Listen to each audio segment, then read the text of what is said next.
cita-citanya tuh mama, saya tuh jadi penginjil. Saya pun punya anak kan, hamil punya anak. Masalahnya di anak saya ini, anak saya yang tua ini. Begitu dia keluar di dunia, kan dia nggak mau nyusu dengan saya. Nggak mau sekali. Kalau saya dekat sama dia, dia teriak kayak kena pencet gitu modelnya. Kalau saya jauh, dia diam. Jadi yang ngurus bayi saya tuh ya mertua. Mertua saya selama saya nipas itu, saya diomongin terus sama orang tua. Coba kamu lihat, kamu kan perhatikan sendiri, dia bilang. Anak kamu aja nggak mau sama kamu.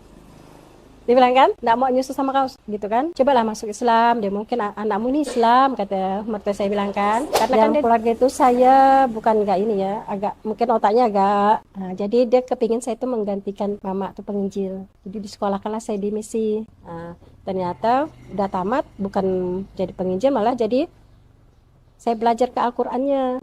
Guru ngaji. Assalamualaikum warahmatullahi wabarakatuh.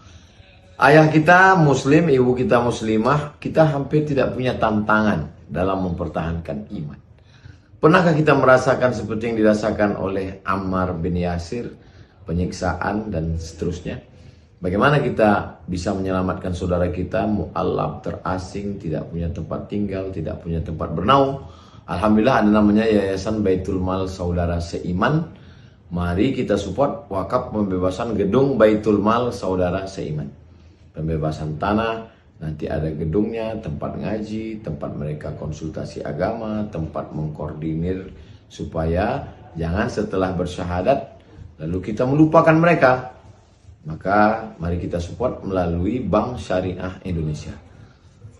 Atas nama DPD Saudara Seiman. Catat nomornya baik-baik, 44 54 54 4458. Sekali lagi 44 54 54 4458. Ma'akal tafa'abnaita, uang yang kita belikan makanan busuk. Wa malabis tafa'ablaita, diberikan kepakaian lapuk. Wa masasondak tafa'amdaita, yang kita sedekahkan, itulah bekal kita untuk hari esok. Wassalamualaikum warahmatullahi wabarakatuh.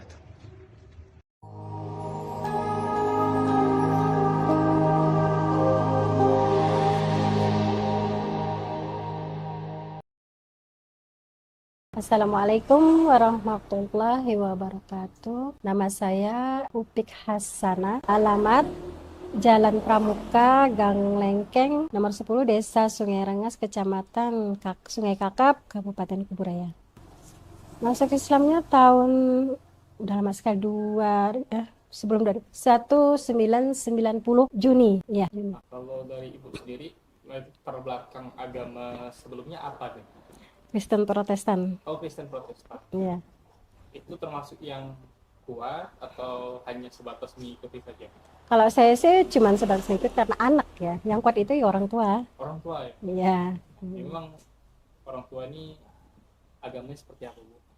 Kuatnya? Ya, bapak ya, terutama itu bapak kan fanatik sekali dengan agamanya. Di dalam rumah setiap minggu itu sebelum ke gereja anak-anaknya ditatar dulu di rumah. Diajarin dulu di rumah, habis itu baru di gereja. Itu bapak sama dengan mama selalu bacakan Injil.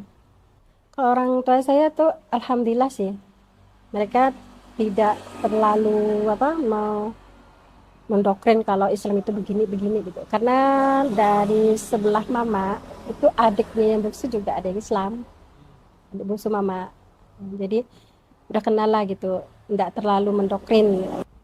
Kalau saya dulunya sih karena saya pernah sekolah di itu, kan saya ya Katolik malah. Oh, Katolik. oh, sekolah di Yayasan Katolik. Iya. Nah itu kan cita-citanya tuh mama, saya tuh jadi penginjil. Ternyata saya kan sudah dewasa gitu kan, udah tamat SMA tuh saya sering mainnya tempat abang tuh udah nikah dengan orang Islam. Ya sering main ke sana, saya lihat kehidupan mereka, walaupun kata orang mereka itu miskin lah kalau kita ya, tapi dia tuh tenang gitu, akur. Nah itu mama bapak enggak mempersalahkan karena dia kan sekolahnya umum, tidak masalah dia masuk Islam. Kecuali saya, kok saya kan memang dikhususkan memang untuk itu gitu. Ternyata ya Allah kan berkehendak lain. Nah itu ceritanya Waktu saya dijodohkan sama abang saya kan, sama teman dia, almarhum suami saya dijodohkan, terus saya langsung mau. Tapi saya tidak masuk Islam. Waktu itu masih boleh nikah beda agama, tahun 90 itu masih boleh. Karena waktu itu juga Pak Presiden kita dengan Bu Tin itu masih masing-masing agama. Nah, jadi Bu Tin itu menikah masuk agama Islamnya tahun 92. Nah, jadi waktu itu kita boleh nikahnya masing-masing agama. Jadi saya nikah sama suami saya itu, saya tetap Kristen dan beliau Islam. Udah berjalan waktu, saya pun punya anak kan, hamil punya anak.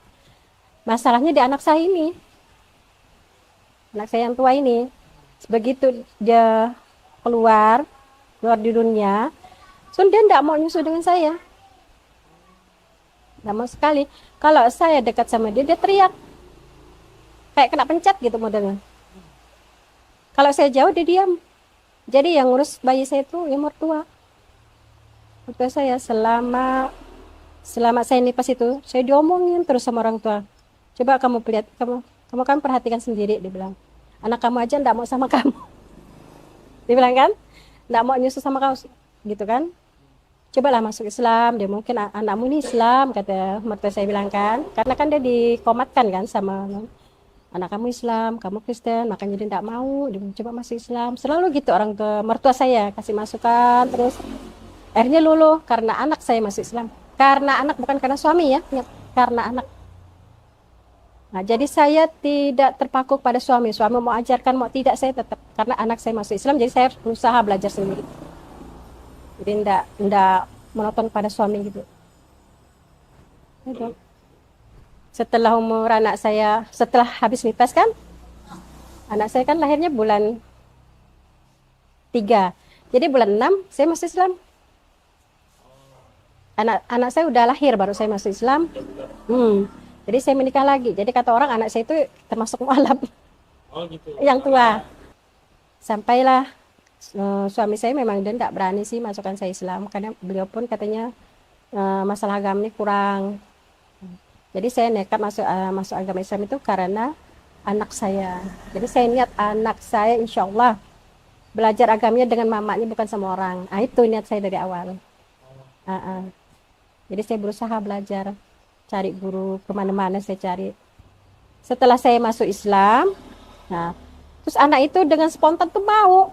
Itu yang buat saya langsung setelah saya mengucapkan 2 kalimat syahadat di masjid tuh, pas waktu itu mau lebaran aja kalau nggak salah. Nah, jadi saya masuk Islam, terus saya pulang, saya bilang saya sudah masuk Islam, anak itu saya dekatin diam gitu, langsung dipeluk kayak orang kangen gitu. Itulah bikin saya makin ya Allah ini.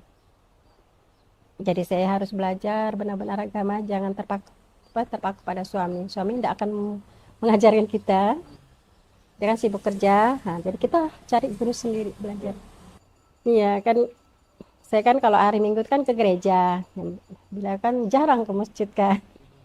Kata dia tadi kan memang agak kurang agamanya, juga masih muda, masih emosian gitu kan. Jadi saya kan ini harus ditarik nih kalau bisa gitu kan.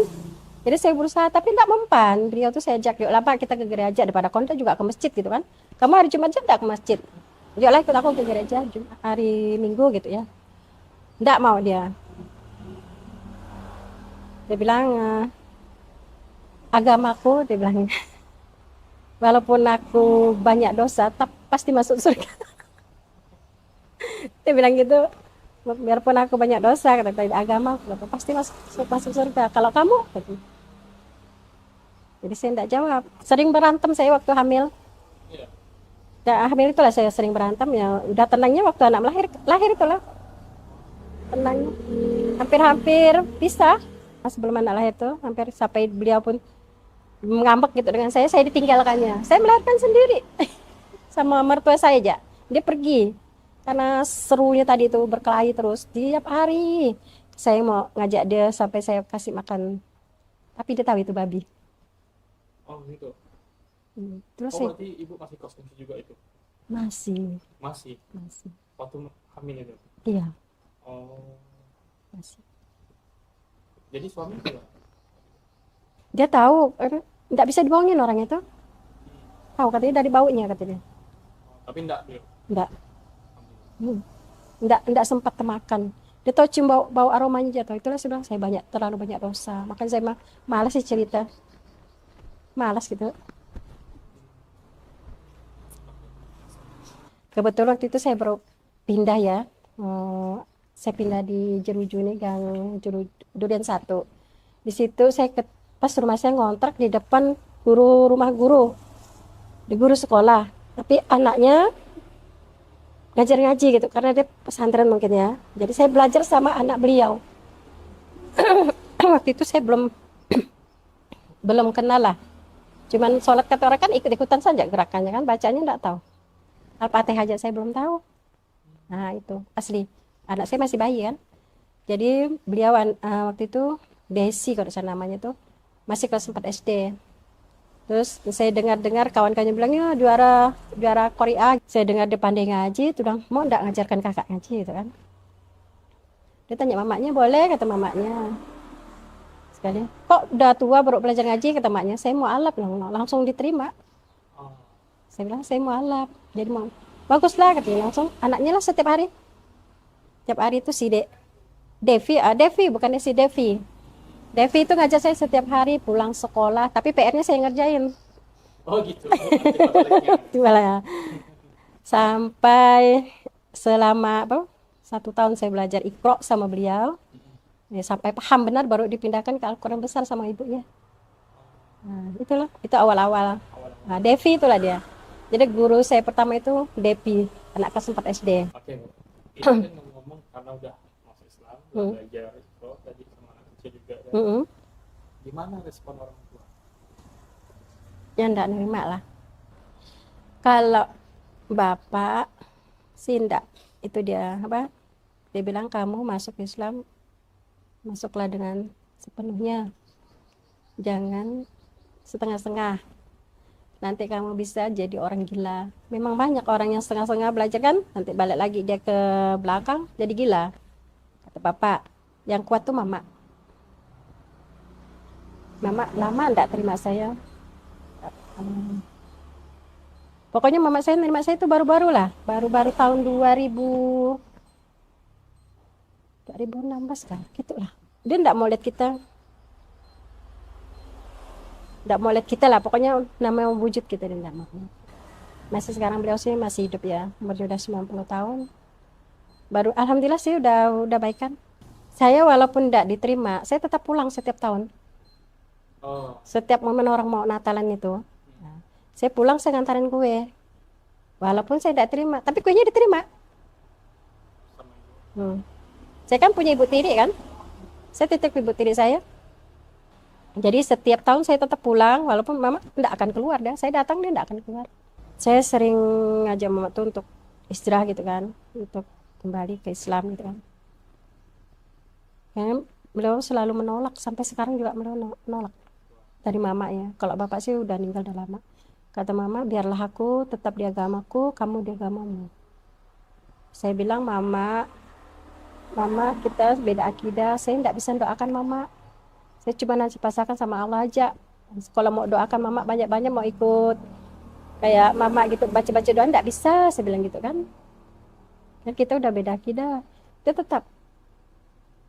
Sampai sekarang udah buta sama tuli. Dan dia tidak mau tinggal dengan saya. Dia mau tetap tinggal di rumahnya. Di rumah siapa? Rumah dia sendiri. Dia kan udah sejarah di Singkawang kan. Nah, sama abang sana. Kebetulan abang saya juga masuk Islam kan. Jadi satu rumah tuh ada abang sama mama. Abang saya Islam. Dia duluan masuk Islam. Tapi tidak masalah sama bapak. Karena mereka kayaknya diharapkan gitu dalam keluarga. Dalam keluarga itu saya bukan enggak ini ya, agak mungkin otaknya agak. Nah, jadi dia kepingin saya itu menggantikan mama tuh penginjil. Jadi di sekolah kelas saya di misi. Nah, ternyata udah tamat bukan jadi penginjil, malah jadi saya belajar ke Al-Qur'annya. Guru ngaji. Guru ngaji. Jadi bertolak belakang sekali sama keinginan beliau. Tidak sama dengan apa yang dicita-citakan. Tadi kan saya dibikinkan gereja di Kampung Tarum. Sama Sebelah mama. sebelah. Ya, yang dia bilang ini ya, aku jalani agamaku, kamu jalani agamamu. Jadi istilahnya tidak usah maksain dia gitu untuk masuk agama. Biar aku dengan agamaku, kamu dengan agamamu. Kita tetap jalan beriringan katanya. Sama-sama, jadi tidak bermusuhan lagi. Itu yang menerima. Saya kan lama tidak ketemu beliau, kan ada berapa puluh tahun saya tidak ketemu. Tidak bisa ketemu. Istilahnya saya pulang, tapi tidak bisa melihat wajah beliau, apalagi ngomong. Saya pernah maksa, tapi saya dimarahin sama adik-adik beradik. Oh, adik-beradik juga Mas, jangan dipaksain, kasihan. Emang kalau ketemu tuh apa yang terjadi? Pasti berantem. Nah, dulunya kalau sekarang kan enggak lagi. Kalau dulunya mereka masih segar kan, masih bisa melihat, masih bisa mendengar kan, pasti berantem, pasti perang. Masalah sedikit kecil sih jadi besar. Itu pemicunya karena tadi itu ya? Itu beda agama, beda akidah. Dan iyalah, itulah akidah kita beda. Ada kejadian unik yang mungkin bisa Ibu ceritakan ke kita yang tentang perjalanan Ibu menjadi seorang muslim? Itu tahun ini masalah keluarga ya. Sampai saya bisa jadi kata orang sekarang istilahnya guru ngaji lah ya.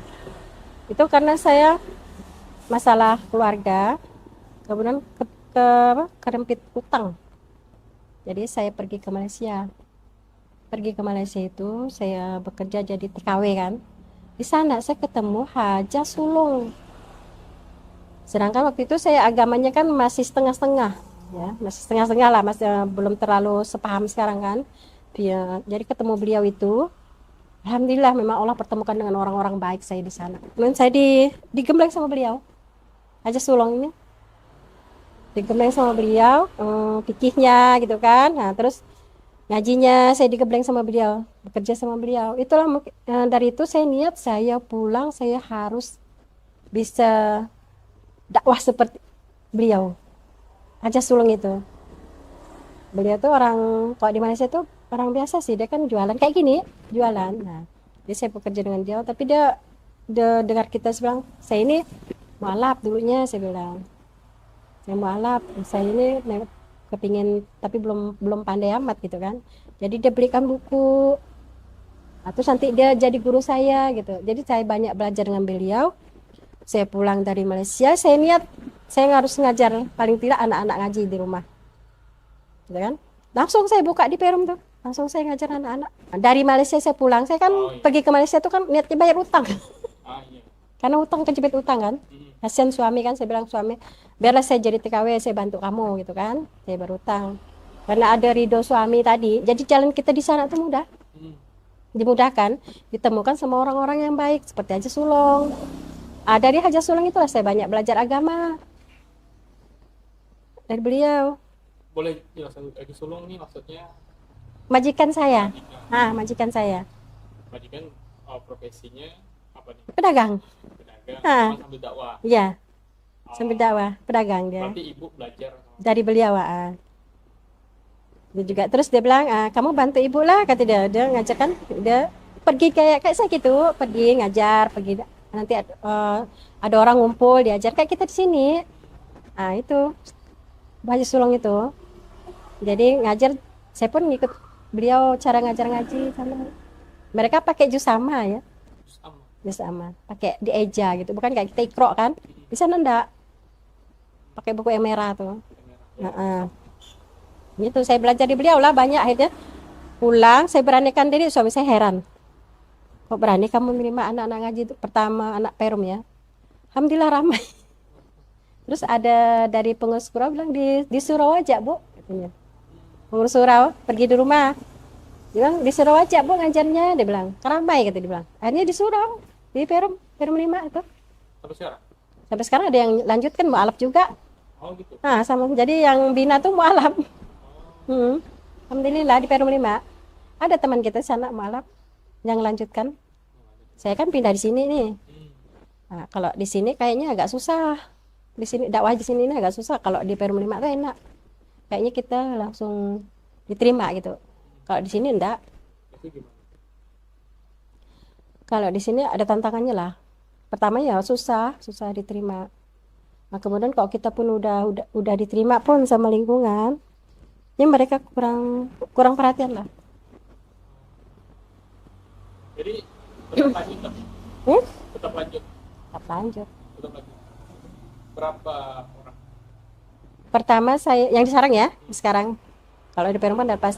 Yang sekarang ini awal-awal tuh si kembar, anak kembar, 2 orang. Itu saya ke rumah terus. Nah, terus lama-lama sepupunya ada 1 ngikut. Dari mereka bertiga nih lah. Awal sekali saya ngajar di sini nih. Nah, tuh orang tuanya sih alhamdulillah udah berteman lah dengan saya kan. Nah, udah. Cuman yang lain-lain tuh yang datang saya terima aja. Orang tuanya suruh ngumpul gitu kan, kita enggak pernah mau datang. Tidak ada yang datang, Cuma anak-anaknya. anak-anak saja. Maksud saya kan orang tuanya ngumpul kak gitu kan, bisa saya kan kok saya sendiri kan nggak mampu ngajar kan, ramai, jadi saya ngambil teman. Kok teman itu kan harus dibayar. Nah, maksud saya gitu, mereka tuh iuran untuk bayar guru. Kok ini kan saya nggak kerja. Saya minta sama Bu Asnila ya. Bu Asnila, nggak ada ya? Bu Asnila, kasih saya. Bu Asnila ada uang nggak? Tanya Bu Asnila kok nggak percaya. Saya minta sama beliau untuk bayar guru ngaji Bu. Nanti kalau ada saya kasih Bu, kok nggak ada diam gitu. Jadi saya ngemis-ngemis sama anak saya. Pokoknya ngemis-ngemis lah. Cuma kalau Bu Asnila ada, jadi Bu Asnila kasih 200 aja sebulan. Untuk yang untuk nemanin saya ngajar tuh. Saya nggak usah dibayar lah, yang penting yang ngawanin saya ngajar nih harus dibayar. Karena bukan sedikit anak-anaknya. Saya bilang saya bisa nyolehkan anak saya sendiri. Tapi lingkungannya, kalau lingkungannya rusak gimana? Nggak mungkin anak kita soleh sendiri kan, cucu kita soleh sendiri sedang selingkungannya tuh rusak. Ujung-ujung anak kita juga ikut rusak. Jadi bagaimana caranya kita bisa soleh di tempat itu, terus orang-orang di sekitar kita pun ikut gitu. Bisa merasakan nyaman gitu kan, hidup aman gitu. Sementara kita setengah mati kan ngurusin anak kita. Selamatlah kita. Selamat kata orang menyolehkan anak kan, mensolehkan anak kan. Tetangga kita kan tak mungkin kita hidup sendirian kan. Nah, itu namanya egois. Jadi kita kan tidak boleh enak sendiri, kita harus dengan tetangga sekelilingan kita. Di mana kita tinggal kan di situ lah kita harus berbuat. Tuh. Sekarang berapa orang? 32. 32 orang. Berarti guru ngaji berapa? 1, sama saya 2. Oh. Jadi selama ini ada yang bayarin? Alhamdulillah. Enggak ada. Ya. Setiap bulan tuh? Iya. Udah berjalan 1 tahun. 2 tahun? 1 tahun. Oh, 1 tahun. Kan habis saya sakit tuh. Tapi beliau tetap datang? Alhamdulillah datang. Dengan rumah atau gimana? Orang-orang sekitar, ada komplek datang. Ya, ini guru ngaji pendamping ibu? Orang tuh sebelah gang. Oh, sebelah gang. Nah, dia tuh kan punya anak kecil gitu kan. Tak mungkin lah kita gratis. Iya. Nah, anaknya kan waktunya terbuang, anaknya ditinggal lah. Itu kita pikir di situ. Berapa tadi ibu gaji? Saya kasihnya sementara ini 200 lah. Ada yang bantu ya? Enggak ada. Tapi dari beliau ada ngedor? Beliau enggak ada sih. Kalau dikasih alhamdulillah sih. Pasti dikasih tetap 2 bulan tetap dikasih. 200 tetap setiap bulan kasih. Yang maksudnya kok saya sih mikirin anak-anak sekarang ini kan, kita ini udah sebenarnya dalam bahaya deh, negeri kita ini dalam bahaya. Pemerintahan kita enggak tahu memilihnya kemana karena pemerintahan kita ini sekuler, sekuler ya. Sama juga dengan pemerintahan Belanda. Kita dulu waktu zaman nenek kita kan Belanda jelas-jelas menjajah kita. Kalau sekarang kita dijajah sama bangsa sendiri.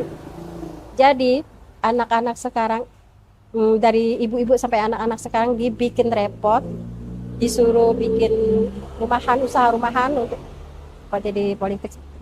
ibu-ibunya disuruh repot, jadi dia tidak bisa ngurus anak-anaknya. Berarti kan sekarang kan ibu-ibu harus berdaya untuk bantu ekonomi suami. Ya. Jadi anak-anaknya siapa yang ngurus? Ya. Sekolahnya tidak diperhatikan, nah, kualitas pendidikannya tidak ada. Jadi masa depan anak-anak tuh tidak jelas jadinya. Apalagi akhlak kan, agama, apalagi agama. Gitu. Sekarang apalagi itu saya bilang ini negara kita ini dalam bahaya sebenarnya, dalam bahaya depan mata kita sendiri. Kalau saya udah jelas udah mau mati gitu kan, udah tidak ada kan. Yang anak-anak ini yang perlu diperhatikan. Itu. Ya, itu gimana cara merangkul mereka yang tengoklah tawuran di mana-mana umur 15 tahun. Kan berarti kan lepas kendali.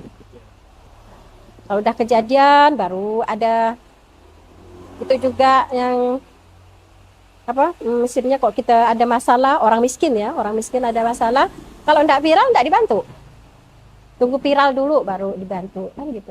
Berarti kan negara kita kan dalam masalah besar berarti kan enggak aman-aman saja. Terus saya buat yang kecil aja saya ingin buat ini, bagaimana caranya bisa merangkul anak-anak di sekitar saya tinggal, bisa membuat situasi itu aman. Bisa mereka tahu mereka agamanya apa, mereka yakin dengan agamanya, mereka jalankan agamanya, mereka bukan kagum dengan agamanya, tidak kagum saja tapi mereka menjalankan yang dianjurkan dalam agamanya. Nah itu saya kepingin anak-anak itu bisa akhlaknya, karena kalau tanpa akhlak kan walaupun pintar gimana pun tidak bisa akan maju kan. Itulah gimana cara berbuat walaupun hanya sedikit gitu. Boleh harapannya dari seorang ibu, kan ibu-ibu masih punya harapan besar juga untuk yang anak muda nih. Mungkin yang pertama kita dari sekolah ya, guru-guru yang di sekolah itu mungkin ada program sendiri untuk program agama, kemudian dilanjutkan di tingkat RT. Nah, kalau RT-nya tanggap, bisa dikumpulkan warganya, bikinlah suatu organisasi untuk remaja ya, remaja di bidang terutama pendidikan agamanya gitu kan, itu di RT. Kemudian RT itu tanggap dengan lingkungannya, itu kepengennya gitu. Kalau sekarang kan kebanyakan personalisasi segala pejabat itu kan sukanya korup, suka korup. Jadi kayaknya kalau memandang yang seperti itu kayaknya agak susah. Mau kerjasama gitu susah, nggak ada titik temunya. Saya pun belum ketemu titiknya nih, belum, masih ngambang. Nah, sekian cerita dari saya, semoga menjadi inspirasi bagi para pendengar. Terima kasih. Assalamualaikum warahmatullahi wabarakatuh. Alhamdulillah teman-teman semuanya, ini kita mau antar paket meja insyaallah ke tempat TPA-nya Ibu Upi. Nah, kita harus angkat karena banjir jalannya. Mobil nggak bisa masuk ya, Bu ya? Nggak bisa masuk. Alhamdulillah. Lanjut. Bisa.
Kita udah di tempat ini ya, di tempat Ibu Upi. Nih, guru ngaji, insya Allah di sini 32 orang ya. 32 orang, ini dari komplek-komplek lah ya, Ibu ya. Dari orang kampung sini sama kompleks sebelah. Oh, kampung sini sama kompleks sebelah. Nah, alhamdulillah. Ini setiap hari apa nih, Bu? Setiap hari dari hari Senin sampai hari Jumat. Oh, dari Senin sampai Jumat. Iya. Berarti Sabtu, Ahad liburnya ya. Iya. Padat juga ya, Bu ya, setiap hari. Alhamdulillah. Itu habis asar. Dari habis asar sampai habis maghrib bisa belakang. Oh, ini apa nih, Bu? Ini absen hadir. Oh, absen hadir. Oh, mereka di absen ya, Bu ya. Absen. Oh. Yang ini bulan ini kan banyak yang libur jadi banyak yang kosong. Oh, iya iya iya. Insya Allah. Ceceknya lah ini. Jadi kalau mereka nggak masuk apa nih sanksi? Ketahuan, centang, nggak masuk. Oh, lalu ada peringatan atau gimana? Hmm. Hmm. Ada sanksi nggak, Bu? Kalau rajin saya biasa kayak kasih uang Oh, gitu. langsung. Oh, kalau rajin dikasih uang. Tapi ya, satu anak banyak kena 5 orang kan 50.000 sepuluh senang Oh, mereka. 10. Oh, Insya Allah. Jadi biasanya mereka lomba-lomba rajin gitu. Tapi gratis kan? Gratis. Masuk terus dapat uang. Nah, Di mana lagi kan ya? Di rumahnya Bu Upi pribadi. Ini TPA pribadinya Bu Upi. Alhamdulillah. Jadi insya Allah nanti ke depannya banyak guru-guru ngaji yang seperti ini yang kita support. Jadi memang harapannya bareng-bareng lah kita bantu guru-guru ngaji yang lillah nih tadi. Mereka ini tidak ngarep apa-apa. Mereka cuman kewalahan biasanya kalau sendiri ngajar udah banyak TPA yang masuk. Apalagi di tempat Bu Upi ini selain mereka rajin, nanti ada perangsangnya. Jadi kayak dapat hadiah lah. Bahasanya hadiah biar mereka lebih rajin lagi. Nah, semakin banyak orang-orang yang belajar Quran, semakin banyak anak-anak kita yang cerdas, insya Allah pahalanya pun juga ngalir ke antum kalau antum bantu. Makanya jangan sampai bosan bantu orang yang baik yang sedang bergerak ini. ini kena apa nih Soyong? Jatuh di ini. Ah, ini yang ini ya belajar ya di sini ya. Ya, Nah, rajin enggak belajarnya? rajin, Oh, suka. suka. Gimana nih? Galak enggak ininya? Enggak, Wan? Enggak. enggak, baik. Jadi ada absen enggak? Biasanya ini ada enggak masuk enggak? Biasa. Biasa, Biasa enggak masuk. Hah? Kenapa? Main. Oh, sakit. Tapi kalau enggak sakit masuk terus ya. masuk. Oh, seru enggak di sini? Seru, Berapa orang? 30 lebih. 30 lebih. Tapi enggak berantem kan? Enggak, Enggak. Suka ya belajar ya? suka. Nah, belajar terus ya. Ya. Sampai ikro berapa sekarang? Udah corona. Oh, di ikro 6 dah ya? Dari nol. Dari nol. Dari nol. Ini baru pertama saya nih. Oh, bentar lagi Quran ya? Wannya sakit, dia berhenti gak ngaji. Oh, gitu. Wan sembuh kata dia. Oh, berarti ibu dipanggil Wan gitu. Iya, dipanggil Oh, Wan. Wan tuh apa? Nenek. Nenek. Oh. Nenek. Alhamdulillah, rajin-rajin ya belajarnya ya. Ya, Nah, insya Allah. Alhamdulillah teman-teman semuanya, ini salah satu muridnya. Ini guru ngajinya, Masya Allah dipanggil Wan, Nenek. Nenek dan Biar akrab. Jadi tidak ada istilah ini, ada sekat-sekatan ya Bu ya. Tidak ada. Oh, Alhamdulillah. Ini 30-an, Alhamdulillah. Ini namanya siapa? Patan, Fatan. Kelas ada berapa? kembarannya. kelas 4. Oh, kembar katanya ya? Ya, Kembarnya kemana? lagi disunat. Oh, lagi disunat. Udah sunat belum? Udah, Fatan udah sunat? udah. Udah berapa lama? Udah sekitaran Kemarin kan liburan yang tahun kemarin ya. tahun kemarin. Oh, kok bisa beda dengan ini kembarannya? Mereka enggak Pesan dari nenek nggak boleh sama-sama. Oh, gitu. Bahagia enggak orang tua bisa ngaji? Bahagia. Bahagia ya. Mau sampai ini Quran, dia cerita mau masuk pesantren kan. masuk pesantren. Oh, berarti cita-cita mau jadi ustadz nih. Jadi kori. Jadi kori. Dia paling ngaji, boleh deh tes. Boleh ngaji. Coba. Yang hafal, yang hafal. Yang hafal. Quran apa? Surah apa? Al-Kausar. Al-Kausar. Coba. Dari Ta'awuf ya. Dari Al-Fatihah. Al-Fatihah, boleh. A'udzu billahi minasyaitonir rajim. Bismillahirrahmanirrahim. Inna a'tainakal kautsar fasholli lirabbika wanhar. Inna syani'aka huwal abtar. Allah. Masya Allah, Alhamdulillah ya. Ini luar biasa, Fatan, kelas 4 SD, udah Iqra 6, cita-cita jadi Qori. Amin. Nah, jadi kurang apa lagi lah nih? Ayo kita bantu saudara-saudara kita. Ada guru ngaji yang lillah, ada anak yang semangat belajar. Insya Allah Allah mudahkan urusan antum, urusan kita semua. Kita bahagia di dunia, tidak cukup rasanya. Tapi kalau kita selamat di akhirat, itulah yang sesungguhnya kita cari. Apalagi lah, kan Ibu ya? Kita nih makin hari makin tua. Kami pun tidak terasa nih, tadinya masih kayak gini nih. Tapi sekarang udah berkeluarga, udah punya anak, nanti lama-lama makin tua. Seumuran nanti kita, aduh, dah apa yang tidak ingat. Dan Iwan tidak nemu lagi dan ya. Saya pun Allahu alam, karena hanya Allah yang tahu. Bismillah. Baik, maka kayak benar sekali itu aja yang kita bisa sampaikan ke antum semuanya. Insya Allah antum orang baik. Insya Allah saya percaya antum orang baik yang masih bisa bergerak di Yayasan Saudara Seiman. Sudah lama sekali Saudara Seiman ini pengen ngembangin guru-guru ngaji yang ada, apalagi guru ngaji mu'alaf statusnya. Bismillah, semua bisa sedekah. Dakwah terus tanpa henti, istighfar terus sampai mati. Mari kita bersaudara sampai surga. Akhir kata, wabillahi taufiq wal hidayah. Wassalamualaikum warahmatullahi wabarakatuh. Orang guru ngaji itu ketika dia dia bermaksiat sekalipun, minimal udah dapat pahalanya karena dia bisa ngaji. Tapi ketika dia punya keluarga, nanti dia ngajarin anaknya, anaknya ngajar anaknya lagi, keturun-keturunnya, itu ngalir terus tuh. Itu. Jadi kayak kita pun nggak tahu transferan dari mana nih.